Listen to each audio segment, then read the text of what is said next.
लोकसभा के चुनाव प्रचार के दौरान ग्रामीण क्षेत्रों में बीजेपी और जेजेपी नेताओं का विरोध करने वाले पगड़ी सवाल जट्टा संगठन के नेताओं ने दो टूक कहा कि वे किसी राजनीतिक दल के कार्यकर्ता नहीं हैं, बल्कि भगत सिंह के विचारों पर चलने वाले किसान हैं। हिसार में पगड़ी सवाल जट्टा संगठन के शीर्ष नेताओं से खास बातचीत हुई। Total news associate editor doctor Mahesh Kumar ने की, दिखा रहे हैं आपको। हरियाणा में लोकसभा के चुनाव प्रचार के दौरान बीजेपी और जेजेपी नेताओं के विरोध की तस्वीरें तो आपने खूब देखी होगी। अक्सर ग्रामीण क्षेत्रों से विरोध की तस्वीरें सामने निकल कर आ रही हैं और इन विरोध करने वाले लोगों के नेता आखिर कौन है वो अब टीवी के कैमरे के सामने आ चुके हैं, टेलीविजन न्यूज कैमरे के सामने आ चुके हैं और तमाम उन नेताओं से आपको मुखातिब करवाएंगे और ये जानने की कोशिश करेंगे कि क्यों इन तमाम नेताओं का विरोध किया जा रहा है, क्यों सवालों के भंवर में इन तमाम नेताओं को चुनाव प्रचार के दौरान फंसाया जा रहा है। पगड़ी संभाल जट्टा से जुड़े तमाम पदाधिकारी इस वक्त हमारे साथ बने हुए। मुझे बताइए कि विरोध की तस्वीरें सामने आ रही हैं, अलग अलग ग्रामीण क्षेत्रों में विरोध आप लोग कर रहे हैं और लगातार ये बात कही जा रही है कि दूसरे राजनीतिक दलों से जुड़े हुए ये लोग हैं जो इस तरह की विरोध की तस्वीरों को प्रसारित कर रहे हैं, प्रचलित कर रहे हैं। देखिए, जब चुनाव की घोषणा इस देश में हुई तो हमारे संगठन पगड़ी समाल जट्टा किसान संघर्ष समिति ने बाकायदा एक अभियान शुरू किया, जवाब दो हिसाब दो।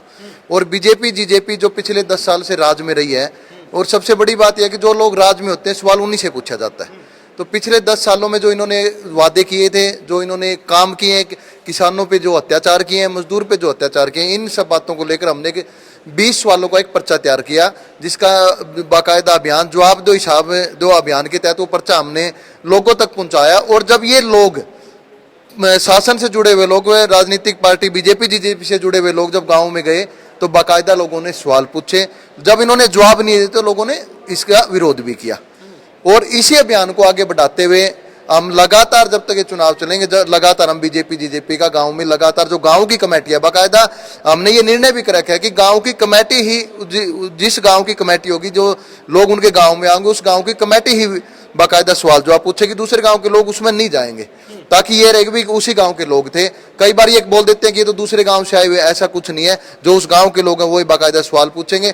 और एक माहौल बीजेपी यहाँ क्रिएट कर रही है कि जो किसान लीडर है उनको डराया जा रहा है, धमकाया जा रहा है, बाकायदा ये कहा जा रहा है कि आपको पर्चे करके अंदर कर देंगे। उस पर हमने एक बड़ी महापंचायत की हमने एक घोषणा की है कि आने वाली 10 मई को हम फतेहाबाद में एक बड़ी महापंचायत करेंगे, जिसमें संयुक्त किसान मोर्चे के राष्ट्रीय स्तर के नेता भी उसमें शामिल होंगे। और फतेहाबाद की 10 मई की महापंचायत, उसमें हम आगे रणनीति की घोषणा भी करेंगे। आप लोगों पर आरोप यह है कि आप लोग कांग्रेस पार्टी से जुड़े हैं, आप लोगों पर आरोप यह है कि आप इंडियन नेशनल लोकदल से जुड़े हैं और पॉलिटिकल एजेंडे के तहत ये विरोध करने का काम आप लोगों की तरफ से लगातार अलग अलग ग्रामीण क्षेत्रों में देखने को मिल रहा है। देखिए, सवालों से डर रही है भाजपा, सवालों के जवाब ना दे नहीं पा रही, इसलिए वो तो अपनी जान बचा रहे हैं। वो हमें कांग्रेसी कह रहे हैं, इनेलो वाले कह रहे हैं, मगर असल में लोग जानते हैं कि हम भगत सिंह के विचारों वाले लोग हैं। हम किसी ना कांग्रेसी हैं ना इनेलो की विचारधारा को फॉलो करते हैं। हम भगत सिंह के विचारों को मानने वाले लोग हैं। जो हमारा संगठन है बाकायदा भगत सिंह के विचारों पर काम करता है, तो वो साफ समझते हैं ये लोग कौन है। तो इसलिए वो तो उनके पास जवाब नहीं है हमारे, वो तो लोगों को गुमराह करने के लिए ऐसी भाषा का इस्तेमाल। मैंने सुना रणजीत सिंह चौटाला का बयान भी, वो कह रहा है ये तो विपक्षी पार्टियों के लोग हैं, वो हमारे सवालों को जवाब दे दे।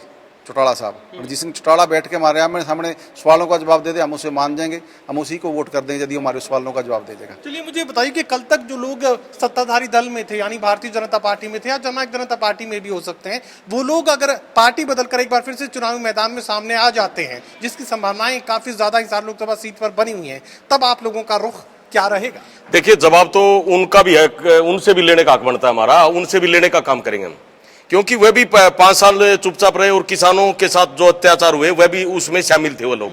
और आज अगर जब पार्टी बदल के भले ही वो कांग्रेस में आ जाए, लेकिन विरोध तो उसका भी होगा, उसके साथ भी सवाल जवाब करने का काम करेंगे हम लोग।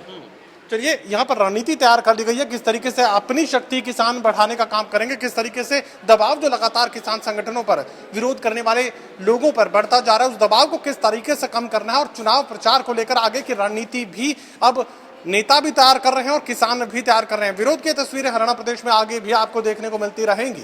सहयोगी कमल के साथ doctor Mahesh Kumar, total news Hisar.